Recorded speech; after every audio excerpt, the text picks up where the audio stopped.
like I said yesterday, it was so perfect to watch it in Philadelphia because everybody was so excited, and you know, it's just hometown great. crowd. This movie comes from a very personal place. Can you elaborate on that? Yeah, it's inspired by my relationship with my father. Okay. We very close. And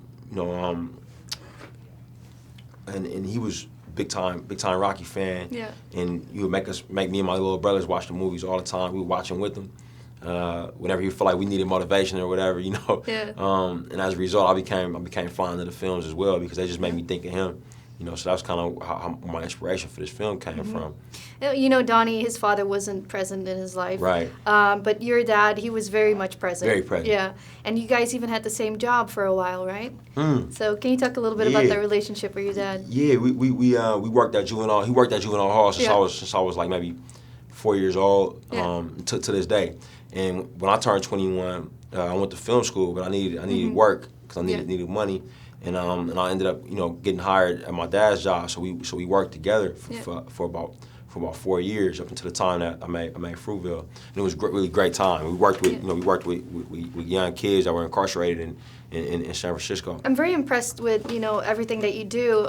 You're 29 years old, but you're like, I mean, come on. I want to know where does that drive come from? It must have been something, Drive to just be where you're at today and just keep growing. Yeah, like maybe from my family, my community. You know what I mean? Like where I'm from, 29 is like, oh, you know what I'm saying? Yeah. Like if you make it to 29, like they start to call you OG. You know what I mean? Because we from a place where it don't happen a whole lot. You know, and I think it's a little bit of that, and a little bit of from playing sports, I think too. My dad got me into sports, got me into football. Okay. Early. So we kind of had that mentality to always be moving, keeping your feet going and your head down.